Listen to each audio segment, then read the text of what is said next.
Jadi welcome back to Silent Trader Academy Channel. Ya, masih berjumpa kembali dengan saya, Om Silent, di kesempatan morning briefing hari ini untuk tanggal 12 April 2022. Sebelumnya apa kabar teman-teman ya? Happy weekend. Tetap semangat untuk menjalankan ibadah puasanya. Dan spesial hari ini kita akan membahas satu topik yang cukup menarik ya, dimana sesuai judul, hari ini Goto listing, IPO-nya juga kalau saya bilang cukup sukses gitu ya. Saya menginstruksikan teman-teman di VVIP kalau udah cuan 20% TP aja, which is di 400-an saya instruksikan untuk TP. Kenapa? Karena terlepas bukan tidak mungkin Goto bisa naik lebih jauh, tapi saya tipe trader yang realistis kalau di IPO, karena logikanya kayak gini. Teman-teman di sini rata-rata dapat sekitar 30%. Setuju ya? Mungkin yang di atas 100 juta beda cerita gitu. Tapi asumsi Anda beli 10 juta, Anda dapat 30%, Anda dapat 3 juta. 3 juta Anda dapat sama naik 20%, maka Anda dapat sekitar 600.000. Nah, itu kondisinya Goto. Kalau kondisi emiten lain, ya misalnya Siko. Ya, ini Siko kan juga baru listing ya.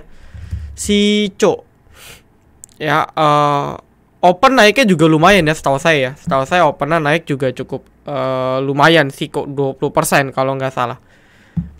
Ya, kita ambil contoh Siko. Anda masuk 10 juta, tapi Anda dapat alokasi hanya sekitar mungkin 5% misal, atau 10% deh, let's say ya. Misalnya Anda cuma dapat 5% sampai 10%, berarti Anda cuma dapat dari 10 juta 1 juta. Nah, 1 juta ya naik 25%, Anda baru dapat sekitar 250.000.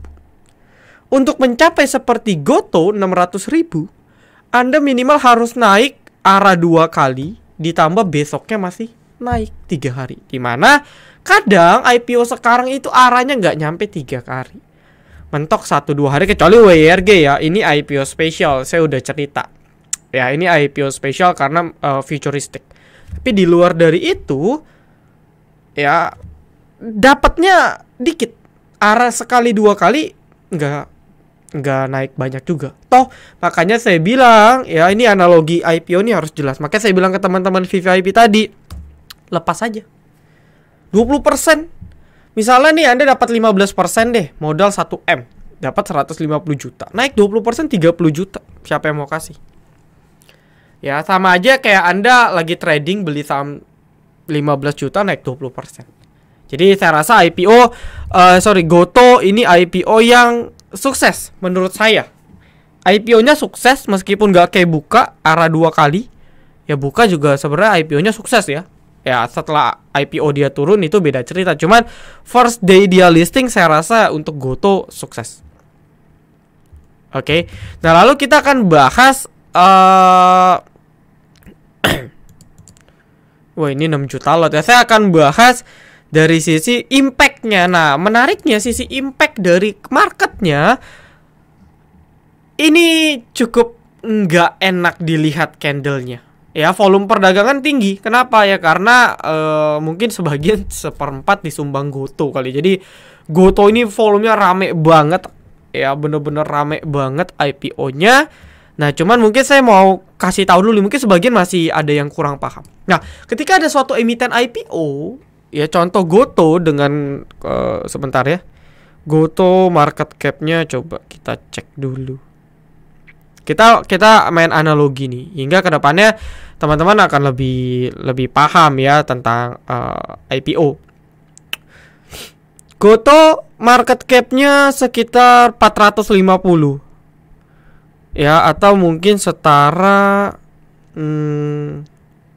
BRI hampir 700 ya. BRI Bank Mandiri ya kurang lebih 400 lah ya, 450. Bahkan BRI cuma 3,5 ya, atau kalau kita bisa bilang setengah dari BBCA deh ya, karena BBCA kan hampir 950 triliun gitu ya perkaran. Koreksi nih datanya kalau saya salah. Jadi market cap Goto setengah dari BCA. Nah, ketika ada emiten IPO masuk ke IHSG, maka kapitalisasi kita juga nambah 400 triliun. Nah, tinggal kalau mau floating untuk pergerakan harga IHSG-nya tinggal pakai pembobotan sesuai dengan rumus yang berlaku. Nah, makanya kenapa sih banyak sekali atau seluruh bursa bisa kita bilangnya, terutama bursa kita dalam beberapa tahun terakhir ini genjot emiten IPO. Kenapa? Karena dengan semakin banyak IPO, kapitalisasi pasar kita makin besar. Karena nambah. Ya. Makanya tadi pagi gap up. Kenapa? Karena Goto 400 pasti gap up. Kapitalisasi pasarnya nambah. Ditambah lagi Gotonya itu tadi sempat naiknya signifikan hampir 20% lebih. Gitu ya, sehingga terjadi gap up yang cukup lumayan, yaitu kurang lebih 1,5 ya. Kalau kita cek kurang lebih 2%. Nah, karena Goto setengahnya dari BCA market cap-nya, maka kita bisa asumsikan tadi pagi kejadiannya sama kayak BBCA naik 10%. Bisa kebayang nggak tuh? BBCA naik 1%, 2% aja bisa ngangkat. Itulah yang membuat market kita gap up. Tapi terlepas dari itu, mayoritas saham hari ini hancur. Nah, ini kan jadi pertanyaan nih, ada apa? Ya, kalau kita bisa lihat sektor-sektor komoditi yang kuat juga lokalnya jual. Lokal ya, saya bisa bilang beberapa sektor ini banyak yang buang lokal. Karena dari sisi foreign nggak terlihat distribusi. Jadi mungkin lebih banyak pemain lokal yang TP. Ada beberapa opsi yang mungkin terjadi. Opsi pertama, opsi ngasal, ya bisa saja mereka masuk Goto untuk copet ketika ya dari tadi kan Goto kan berfluktuasi ya. Apalagi di awal-awal tuh kan ramai banget. Nah, mungkin mereka pindahkan, mereka buang, mereka masuk ke Goto. Ini kejadiannya mirip sebenarnya seperti Buka.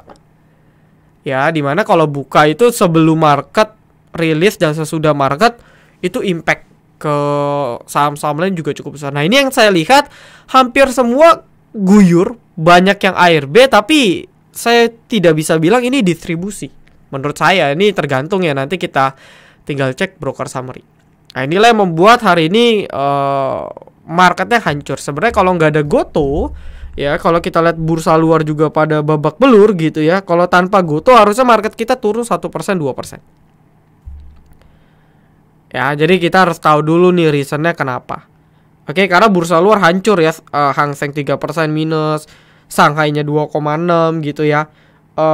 Dow Jones Futures juga merah. Ini Europe Open juga, indeks Eropa juga mulai pada merah. Jadi ya memang waktunya koreksi. Ya, apalagi di emiten-emiten yang naiknya cukup tinggi, rentan seperti yang saya bilang. Anda boleh kejar, tapi harus disiplin karena rentan koreksinya cukup signifikan. Gitu.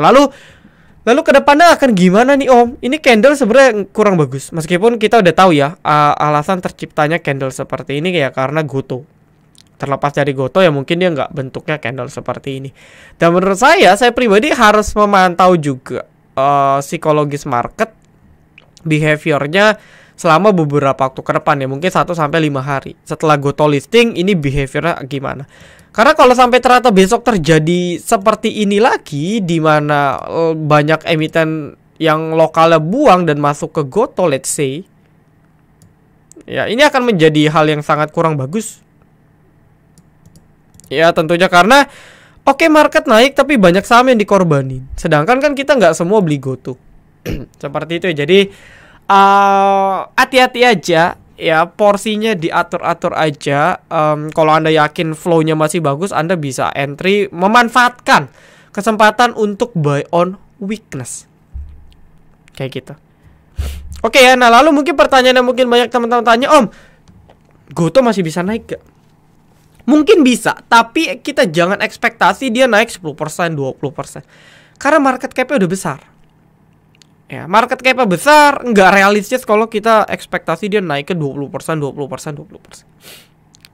Kayak gitu. Mungkin ini karena first day aja, euforianya gede.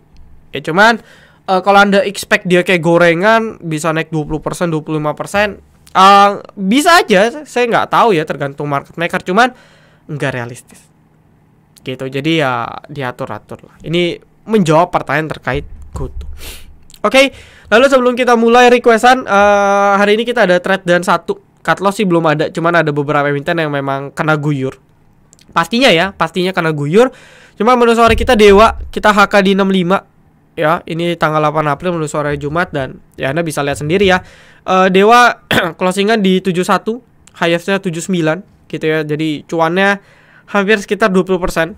Menu sore yang cukup lumayan, dan ada beberapa emiten kita juga TP2 kayak Becap ya, The Geek. Ini emiten-emiten kita NPGF ya, ini juga capai TP2. Jadi banyak emiten kita yang kita lepas kawal menggunakan trailing stop, banyak yang capai TP2 juga hari ini gitu ya. Dan lalu berikutnya nggak ada sih ya. Mau download mobile app silakan. Lalu buat yang mau join VVIP masih harga promo, bukan harga yang ini, silakan, linknya ada di description video. Yang mau daftar FCAC gelombang kedua 25 orang sudah open, udah sisa 14 slot lagi. Jadi yang mau silahkan. Ya, lalu ini adalah win rate kita dari 1 April hingga 8. Ya, which is hingga minggu kemarin. Kita ada cut loss 1 CPRO. Ya, kebetulan itu menu swing gitu ya. Dan sebenarnya ini juga jadi swing sih, kayak NPGF, ya GZCO. Ini kan menu swing juga.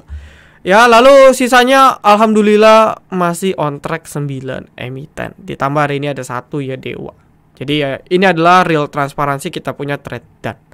Dan ini win rate kita bulan Maret. Oke. Dan lalu kita langsung aja ke pembahasan. Kita akan mempercepat ya. Kita akan mempercepat karena mungkin pembahasan terkait Goto tadi udah cukup banyak. Kita mulai dari Antam, dan saya Antam akan mewakili emiten sektornya. Ya, karena mungkin teman-teman akan nanya Inco, akan nanya semacam Harum, DKFT, Indi, dan saya akan jawab secara general ya. Closing hampir ARB. Kita bahas dulu harganya. Inco enggak ARB 3%. Antam juga enggak sebenarnya. Tins turun cukup signifikan 4%. Indi cukup strong. Harum juga cukup strong. Jadi yang paling kena guyur Antam ya. Cuman kalau kita lihat dari foreign, ini akumulasi besar sekali. Kita kalau mau total mungkin udah 2000 gitu ya, 2000 lot. 2000 lot asing akum sebenarnya cukup menarik. Lalu kalau mau kita lihat kayak Inco, Antam gitu ya, Inco, Tins, Indi, ya ini dari sisi distribusi sebenarnya nggak kelihatan juga. Jadi seperti yang saya bilang, outlooknya masih banyak dijual sama broker lokal. Ya nanti kita bisa buktikan kalau Anda open broker summary ya nanti sore atau nanti malam. Nah, lalu poin kedua yang bisa saya sampaikan, hampir semua emiten-emiten yang ada relate dengan nikel ini posisinya masih cukup berada di tren yang baik. Tidak terkecuali Antam yang turunnya paling signifikan. Ya, dia masih berada di atas middle Bollinger. So far so good untuk swing. Ya, saya bilang swing ya. So far so good. Closingan hari ini dia juga masih bisa bertahan di atas moving average 13. Dan bukan tidak mungkin, ya bukan tidak mungkin besok bisa mengalami technical rebound kalau guyurannya udah reda dari lokal. Ya balik lagi, saya harus cek behavior market. Cuman kayak Antam, Inco, Indi mungkin, atau Harum, ya ini semua masih berada di atas moving average. So far saya rasa correction terjadi ini menggenapi technical. Ya kalau kita pure lihat technical mungkin ini menggenapi aja technicalnya, dia harus koreksi untuk uji support. Ya kayak contoh Harum, dia kemarin baru breakout di 11.900 atau 12.000. Ya bukan nggak mungkin, dia akan uji dulu. Habis uji forcing dia bisa naik lagi. Tentu tinggal kita combine dengan inflow dari foreign ataupun dari bandarnya. Ya jadi untuk nikel saya rasa seperti itu, sambil kita mantau pergerakan harga nikel ya gitu ya. Lalu nextnya MPPA, hari ini banyak yang guyur. MPPA, ARB, MLPL hampir, buka nggak tahu ya, buka juga hampir. Ya kita bahas MPPA aja. MPPA ini ada 380-an sebenarnya ya, 380 ada support yang cukup penting gitu ya. Cuman mungkin yang lebih krusial ada di sekitar 354 hingga 360. Ya 350, 360 ini adalah support kuat, dimana kalau ini jebol, dia jebol Bollinger Tengah, dia jebol moving average, saya rasa dia akan butuh ngayun ke bawah lagi. Atau kalau mau kita tarik garis trend line, ya kalau mau kita tarik garis trend line,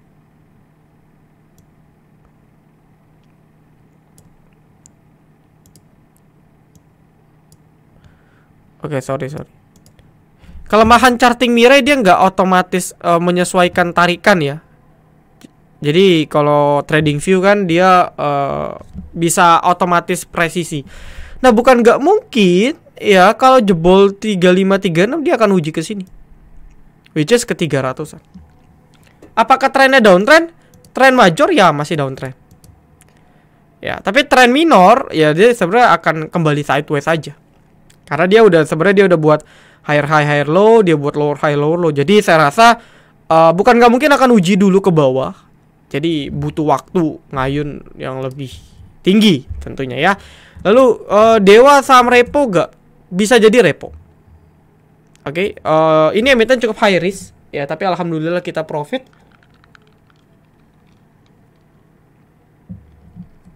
Ya, alhamdulillah kita profit besar. Terlepas dari repo atau enggak, seperti saya bilang kita harus memperhatikan grup. Kalau Anda ingat last morning briefing kita dari Jumat, grup Bakri juga kita bisa perhatikan ya, dan saya ada bahas juga Dewa. Ya, kenapa saya bahas? Karena kita jadi menu sore. Lalu ada juga grup-grup kayak Saratoga. Ini saya sih nggak tradingin ya, udah lepas. Saya lepas kawal.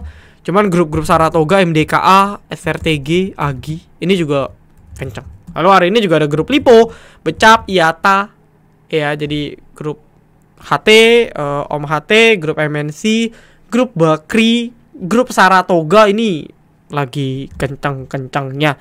Oke, lalu nextnya Becap. Becap so far oke ya. Dia breakout 296 juga. Cuman yang harus tahu kenapa IATA naik lebih tinggi, mungkin karena sesuai namanya ya, dia udah ganti jadi MNC Energy Investment. Jadi perusahaan investasi yang mungkin menginvestasikan ke perusahaan-perusahaan berbasis energi, which is dimana perusahaan berbasis energi lagi mendapatkan katalis yang cukup bagus terutama di Indonesia. Kurang lebih kayak gitu, that's why mungkin IATA naiknya signifikan. Tapi Becap seperti yang saya bilang, kalau polanya repeat ya mungkin dia agak lagging. Mungkin gak setinggi IATA, tapi arahnya dia juga uji atas. Bukan gak mungkin bisa tembus 350 for swing. Cuman mungkin bisa pantau ya, ini 290 gak boleh jebol lah. Karena kalau dia balik ke 290 ke bawah saya rasa patah. Gitu ya. Tolong Om, call yang masih bisa masuk. Oke, sekarang kita akan bahas dari sisi call. Indi juga termasuk call ya.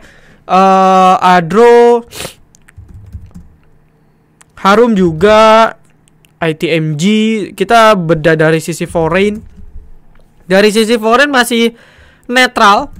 Ya, dari sisi foreign masih netral. Dari sisi chart trennya, Adro juga masih netral ya. Correction, bahkan hari ini mereka turunnya nggak banyak ya. Bahkan KTMG closingannya juga bagus, nggak jelek-jelek banget, dan saya rasa tandanya cukup kuat. Jadi kalau ditanya yang mana yang bisa masuk, saya rasa hampir semua bisa masuk menurut saya ya. Cuman to be honest, ini koreksinya belum sedalam nikel. Nah, kalau nikel kayak Antam, Inco tuh koreksinya udah lumayan. Tapi kalau ini bahkan turun 2-3% pun belum. Ya, ini bahkan turun 3% pun. Jadi saya rasa kalau mau ya cari emiten-emiten yang koreksinya udah cukup lumayan. Gitu. Dan saya rasa semua masih bisa kita cicil. Ya cuman kita pilih satu aja ya di antara sektor-sektornya. Oke, ADMR ini ARB ya sebenarnya wajar gitu ya. Jadi kalau emiten strong uptrend, kita harus siap juga konsekuensinya ada drop. Selagi di atas nih garis merah, still arah ke atas menurut saya. Jadi Anda bisa atur cicil. Kalau misalnya amit-amit besok ARB sekali lagi, berarti turun hampir di sekitar 2380.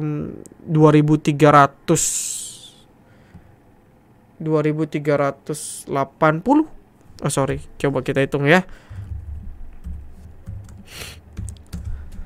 2420 ya, 2420 ya, kurang lebih di sini ya. Saya rasa sih bisa dicoba cicil. Kenapa? Karena asal dia di atas garis merah, so far menurut saya masih bagus. Ya, ini tinggal tergantung keyakinan Anda aja. MPMX masih kuat, mungkin akan pengumuman dividen, tapi dia kayak bagi dividen Juni deh kalau nggak salah ya. Jadi masih cukup lama. So far dia harus balik ke 1080 ke atas. Karena kalau nggak, saya rasa dia akan kembali ke zona sideways-nya. Lalu Yata no comment, udah jebol. buy-nya bisa on correction aja menurut saya. Bantu jelaskan sedikit tentang chart yang tembus BB bawah atau Bollinger. Ya, emiten-emiten yang kena Bollinger biasanya jangka pendek rebound. Dengan catatan tidak ada something yang terjadi di emiten tersebut yang bisa membuat panic selling berhari-hari. Ya, contohnya kayak beberapa kasus kalau dia tembus, kalau dia tembus, ada satu candle, mungkin besok, mungkin lusa dia rebound. Tapi secara trend tidak mengubah bahwa faktanya emiten ini mulai kembali downtrend secara jangka pendek. Ya, kurang lebih kesimpulannya seperti itu. Kalau mau detail itu di SCHC. Temas perkapalan yang tertinggal sudah mantul. Perkapalan juga masih on ya ternyata ya, SMDR, BSML, tadi juga bull gitu ya. Meskipun PHP lagi, tapi saya pribadi pun sempat copet di bull, lumayan dapat 6 tick. Ya kan, Temas ya, apakah Temas asing sudah masuk? Saya rasa partisipasi asing kecil ya di sini ya. Jadi nggak lihat foreign juga nggak masalah. Dia breakout pendek ya, dia breakout Bollinger, breakout 1670. Menurut saya bisa dipantau. Ya, karena dia ketahan di support ternyata ya, dia ketahan di 1500, ini ada support. Saya rasa 1500 1550 ini support yang cukup kuat, dia berhasil bertahan. Ya, bisa dipantau sih kalau kondisi sektor masih oke, ini bisa spekulasiin. Ya, kalau kita mau.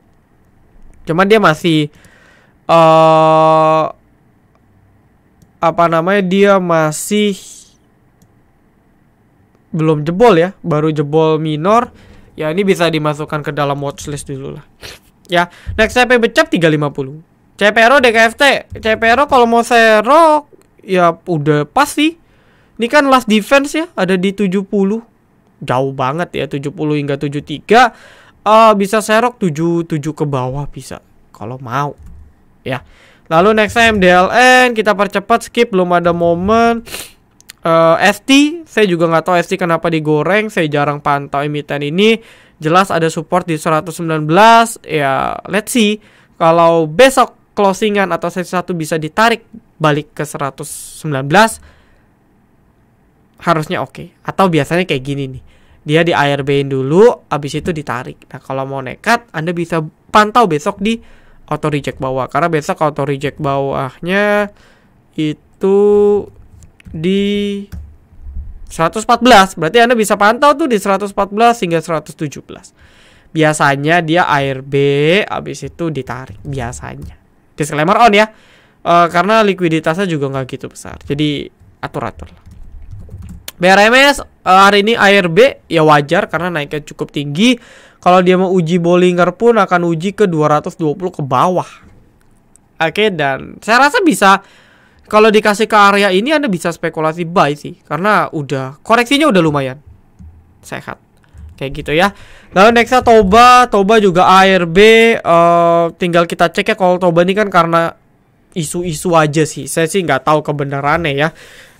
Nggak balik ke 1230 ke atas, kita bisa skip dulu ya untuk Toba. MSKY, nah ini kalau MNC Group masih naik, ini bisa dipantau ya untuk copet ya. Untuk MSKY masih bisa. Apakah tarik garis TA itu nyata? Menurut saya nyata, karena buktinya tarikan-tarikan itu bisa memberikan saya profit gitu ya. Itu penganut teknikalis gitu. Tapi kalau Anda penganut bandar, pihak bandarmologi mengatakan yang membuat chart itu bandar gitu. Sama kayak kita nanya, ayam dulu apa telur dulu. Nah, kalau teknikalis bilang chart dulu baru bandar ngikut. Kalau bandarmologi bilang bandar yang ngebuat chartnya. Nah, bingung nggak? Dan sebenarnya nggak ada yang benar, nggak ada yang salah. Cuman yang penting metodenya bisa membuat Anda cuan aja sih secara konsisten gitu ya. Beri support kuat 1500, yes, atau ada low supportnya di 1465. Goto sama aneh banyak drama, nggak masalah. Saya bilang sukses sih. Ya saya bilang cukup sukses, meskipun hari ini gara-gara dia listing kayaknya cukup agak jelek marketnya ya. WRG kok nggak kena suspend? Mungkin biasanya kalau arahnya sudah 7-10 kali mungkin kena UMA. 1, 2, 3, 4, 5, 6. Baru 6 kali. Biasanya di arah ke-7 ke-10 itu mulai goyang. ya, atau enggak yang suspend. Maksud dari notasi N, Goto ada notasi kah? Oh, Goto ada notasi. Nah, bagi yang mau tahu, tonton bisa tonton Bibos, karena di Bibos kita sudah bahas semua notasi. Saya nggak mau jawab ya, di Bibos sudah dijelasin. Bibos episode tentang notasi khusus itu sudah saya jelasin tentang kode-kode notasi yang ada. Oke, Adro Indi so far good. NHL ini gorengan versi nikel, belum ada tanda-tanda sih ya, belum ada tanda-tanda. SHID, nah kalau kayak SHID harus agak hati-hati ya. Ini dari awal nggak liquid, tiba-tiba liquid, ada batas di 2180. Ya forcing Anda bisa pasang stop lossnya di sini. Oke, bukan nggak mungkin dia akan uji ya, karena dia ini gagal breakout di 2800-an. Ya, dia gagal breakout resist, bukan mungkin dia akan uji 2200. Test support. Nah, tergantung, kalau dia kuat bertahan bisa rebound, kalau jebol agak kurang bagus. Ya, Doit so far oke. Chartnya masih kenceng, kuat, nggak kena guyuran juga. Ya, lalu nextnya BBYB masih buat low baru, belum kelihatan, cuman mungkin udah mulai terlihat ada low gitu ya di 1700-an, 1730. Ya, mungkin bukan nggak mungkin dekat angka sini dia bisa rebound. Karena overall dia masih sideways sih. Ya, kalau mau kita track ini dia masih sideways. Akan kembali lanjut downtrend continuation kalau dijebol 1700 ini. Tapi kalau belum dijebol, ya dia sebenarnya masih berpeluang untuk membal di support. Kan kepantul nih.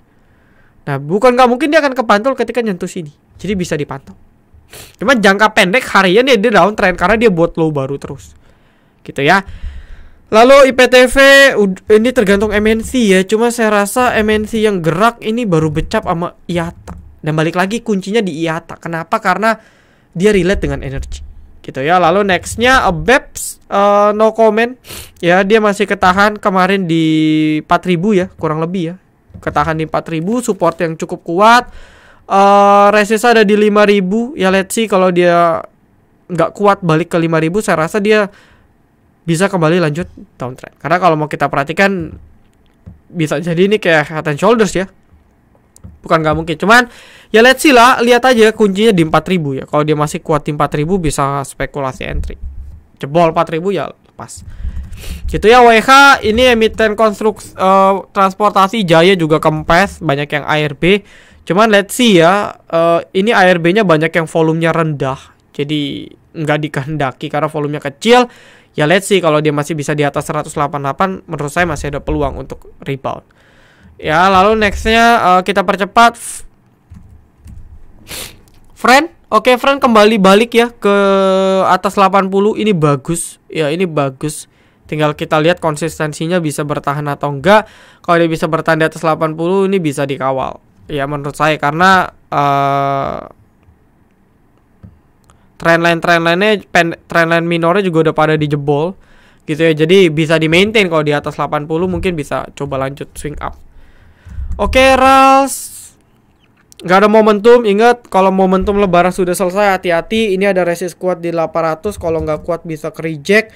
Bovich hari ini Bank Mini juga nggak terlalu superior. Jebol 168 agak kurang bagus dan bisa panic sell. Mungkin kalau jebol 168 bisa tunggu dekat-dekat 160 untuk entry ulang. Gitu ya. Lalu kayak WSKT mungkin saya rasa bisa skip dulu. Apalagi dia jebol 515, dia akan buat low baru. Kita bisa skip. CMPP, ARB jebol EMA 13, hampir jebol Bollinger. Mungkin last defense di 670-an. Let's see ya. Kalau besok jebol juga 670, agak kurang bagus ya, dalam tanda kutip mungkin correctionnya bisa panjang. Tapi kalau kita lihat secara tren besar ya dia masih uptrend. Oke, dan bukan nggak mungkin ya, dia akan potensi uji ke sini ya. Mungkin kalau mau kita tarik di sekitar 640-an sampai 600-an ya. Jadi di range 600-640 ini bukan nggak mungkin sebagai area dia correction. Nah, mungkin ketika nyentuh trendline ini bisa jadi rebound. Jadi bisa tunggu di area sana. Itu secara tren besar kalau mau swing. Kalau mau pendek di 670 batasnya. Anta masih akum ya, Inco masih aman, masih. Oke ya, sudah ya. Oke, jadi Inco masih aman, menurut saya masih aman. Ya, kita harus cek behaviornya juga karena hari ini kan tiba-tiba guyur semua ya, nanti kita harus cek beberapa ke depan. Tapi secara flow menurut saya masih aman. Gitu. Cuman ya menggenapi aja kesempatan kita untuk bisa serok lebih bawah. Gitu aja sih. So, saya rasa cukup. Sekali lagi thank you teman-teman semua. Good luck, tetap semangat tradingnya. Hati-hati aja pesan saya, apalagi Anda yang tradingnya sendiri, mandiri gitu ya, yang cuman ngandelin nonton morning briefing. Disiplin kunci, tetap semangat belajarnya. Kalau mau belajar kita ada STAC, yang mau join VVIP ada promo, kita ada open juga gitu. Jadi saya rasa cukup. Thank you. Salam Trader Academy. Be silent, be patient, be cuan.